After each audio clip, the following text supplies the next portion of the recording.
4 PM news network में दोस्तों आपका स्वागत है। मैं हूं आपके साथ राशिद ज़हीर। मोदी जी की एक्टिविटीज़ को थोड़ा देखिए और राहुल गांधी का पूरा शेड्यूल पर थोड़ा नज़र मारिए। बहुत इंपॉर्टेंट और बहुत ही बुनियादी बात आपको बताने हाजिर हुआ। मोदी जी के पिछले 10 साल को अगर आप देखेंगे, चुनाव जैसे ही जिस प्रदेश में होते हैं उस प्रदेश की तैयारी शुरू हो जाती है, सही तरीके से या गलत तरीके से। महाराष्ट्र में थे, भी आपको मालूम है, माफ़ी भी मांगी है। उससे पहले झारखंड चले जाएंगे, उसके बाद फिर दूसरी हरियाणा में आ जाएंगे। इससे पहले एक लंबी तारीख है कि जहाँ जहाँ इलेक्शन होते हैं भारतीय जनता पार्टी का पूरा तंत्र, मोदी जी सहित प्रधानमंत्री का कार्यालय पे जितनी भी हाजिरी होती होगी गॉड नोज, लेकिन उसके अलावा लगता यूँ है कि शायद यही काम है। इसके बरक्स राहुल गांधी के एक्टिविटीज़ को ज़रा गौर से देखिए। चुनाव तो हरियाणा में भी है और कांग्रेस लगभग वहाँ जीतने जा रही है, सर्वे ये बताते हैं। चुनाव तो महाराष्ट्र में भी है और वहाँ पर भी बताया जाता है कि कांग्रेस सबसे बड़ी पार्टी बनने वाली है और हो सकता है महाविकास अघाड़ी वहाँ पर सरकार बना ले, संभव है। लेकिन राहुल गांधी कहीं जूडो में मस्त हैं, कहीं किसी ड्राइवर के पास बैठे हैं। ये इलेक्शन की तैयारी क्यों नहीं करते? इलेक्शन दरअसल दोस्तों जब होता है उससे 2, 2.5, 3 महीने पहले पीक पे आता है और इलेक्शन होने के 1 महीने 1.5 महीने बाद इलेक्शन शांत हो जाता है। इसी पूरे 4 या 5 महीने के जो पीरियड होता है इसमें मोदी जी बहुत एक्टिव नज़र आते हैं।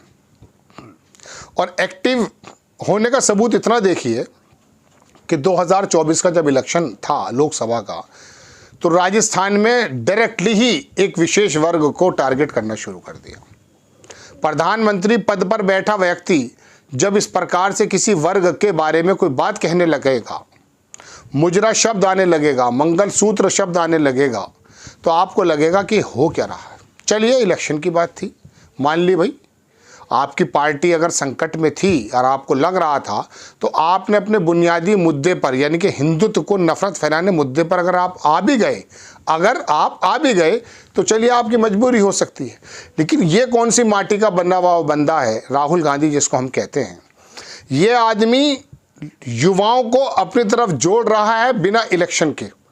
4.5, 5 बरस बसे हैं अभी सरकार में और एक तीसरी यात्रा निकालने की बात चल रही है। ये आदमी इलेक्शन को सर पे रख के क्यों नहीं फिरता है? मध्य प्रदेश के इलेक्शन हो या हिमाचल के हों, गुजरात के हों, जब चल रही थी आपको याद होगा भारत जोड़ो यात्रा, कितनी बार आपने राहुल गांधी को हिमाचल जाते देखा? नहीं देखा ना। एक बार प्रियंका गांधी गई थी गालिबन, सरकार वहाँ कांग्रेस की बन गई थी। मध्य प्रदेश गुजरात में चूंकि आ रहे थे तो थोड़ा सा एक हिस्सा उन्होंने कवर किया।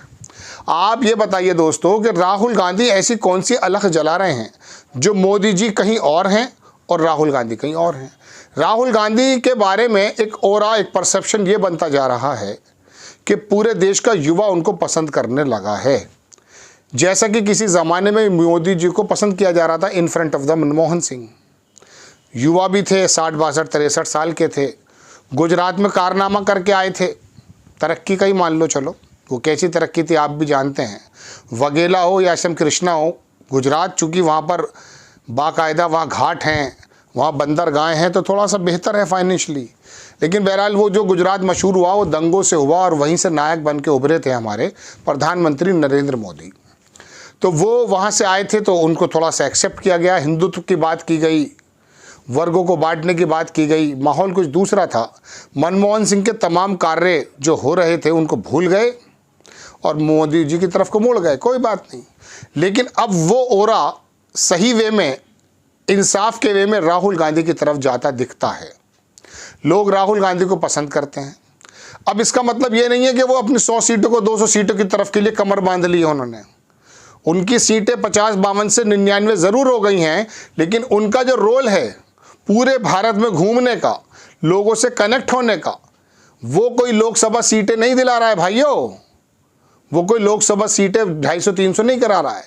लोकसभा सीटों से, चुनाव की सीटों से, अपने पार्टी के नेताओं के झगड़ों से दूर रह करके राहुल गांधी देश की एक आवाज़ क्यों बन गए? ये है बात कहने की। युवा जो उनकी तरफ आ रहा है, जो भी सर्वे आ रहे हैं उत्तर प्रदेश के हों कहीं और के हों, जो राहुल गांधी मोदी जी को बीट कर रहे हैं एक्सेप्टेबल होने में, उसकी वजह क्या है? उसकी वजह यही बताने के लिए हाजिर हुआ। खबर का सार भी यही है कि मोदी जी एक चुनाव होने के बाद ऐसा लगता है शायद कारोबार ही चुनाव का है। दूसरे प्रदेश में इतनी तन्मयता से लग जाता है भारतीय जनता पार्टी का आला कमान, उसमें तरक्की की बात बतानी हो या नफरत की बात बतानी हो, सब जुट जाते हैं आरएसएस सहित। लेकिन राहुल गांधी इलेक्शन के स्टेट पर ध्यान ही नहीं देते हैं। वो तो पूरे देश के युवाओं के सवाल की बात करते हैं, जाति जनगणना कमज़ोरों को हक दिलाने की बात करते हैं। ये बुनियादी फ़र्क है राहुल गांधी में और मोदी में। सोशल मीडिया ने इस फ़र्क को बुनियादी तौर पर अलग अलग करके आपको दिखाया, और यही वजह है कि लोग, युवा जो वर्ग है और कांग्रेस आई का जो कोर वोटर था या भारत का जो एक नया वोटर है, वो राहुल गांधी की तरफ ज़्यादा अट्रैक्ट है बनिस्बत जुमलों के, बनिस्बत नफरतों की बात के। राहुल गांधी ने मोदी पर हमला नहीं किया है। राहुल गांधी दरअसल नीतियों पर हमला कर रहे हैं। राहुल गांधी मोदी जी को लेकर के गुजरात की संदर्भ में बात नहीं करते हैं। राहुल गांधी देश के युवाओं की, कमज़ोरों की और इंसाफ पसंद लोगों की बात करते हैं, देश को जोड़ने की बात करते हैं। ये वजह है कि राहुल गांधी इलेक्शन के माध्यम से जो 2.5-3 महीने का इरा होता है ना, उसकी तरफ से हट करके पूरे 4.5 साल की, पूरे 5 साल की, पूरे 15 साल की, 50 साल की प्लानिंग में जुटे हुए हैं। देखिए, ये एक खबर नहीं है, ये आपको जानकारी है। खबरों का जब अंबार लग जाते हैं तो पता नहीं चल पाता कि खबर का कौन सा पहलू पकड़ करके एक एक करके खबरों को देखा जाए। आपके सामने मोदी जी, अखिलेश यादव, ममता बनर्जी, तमाम देश के मसले राष्ट्रीय पटल पर छाए रहते हैं और गोदी मीडिया अपने हिसाब से उसे आगे पीछे करती रहती है। ऐसे समय में राहुल गांधी जब आए हैं और आकर के उन्होंने काम शुरू किया, तो ये तमाम एक्टिविटीज़ पर गौर कीजिए। अब ये तीसरी यात्रा निकलने की बात है। आप बताइए, कोई चुनाव है केंद्र में जो राहुल गांधी तैयारी कर रहे हैं? दरअसल आपकी बातें से कनेक्ट होकर के राष्ट्रीय पटल पर किस तरह से बात आए, इस बात का गुर राहुल गांधी ने सीख लिया है। प्रधानमंत्री पद से वो इतर नज़र आता है, अपोजिशन का जो लीडर बनाया गया है ज़बरदस्ती उससे इतर वो नज़र आता है। ये वजह है कि देश के अंदर एक एक्सेप्टेबल नेता के रूप में, मैं कांग्रेस की बात नहीं कर रहा हूँ पूरी की, कांग्रेस में झगड़े, कर्नाटक में झगड़े हैं, इनके आला कमान में झगड़े हो सकते हैं, लेकिन वहाँ पर अध्यक्ष एक ऐसा बुजुर्ग व्यक्ति बना करके उसको ढांपने की बात बताई गई है। और राहुल गांधी पूरी तरह से अपनी पार्टी से, इलेक्शन वाले स्टेट से, इलेक्शन मोड से अलग नज़र आते हैं और आपकी और मेरी और आम इंसान की बात करते हुए नज़र आते हैं। ये है बुनियादी फ़र्क मोदी जी की राजनीति में और राहुल गांधी की राजनीति में। युवाओं को सजग करके राजनीति से जोड़ना और फिर केंद्रीय मुद्दों को उठा करके उनको जो है ना, मैं कह सकता हूँ कि असल राह पे लेकर आना, ये काम है राहुल गांधी का, जो उनको लोकप्रिय बना रही है। आपको खबर कैसी लगी अपनी राय कमेंट्स बॉक्स में ज़रूर दीजिए। चैनल को सब्सक्राइब कीजिए, शेयर कीजिए। नेक्स्ट टाइम मैं किसी खबर के साथ हाजिर होता हूँ। जय हिंद।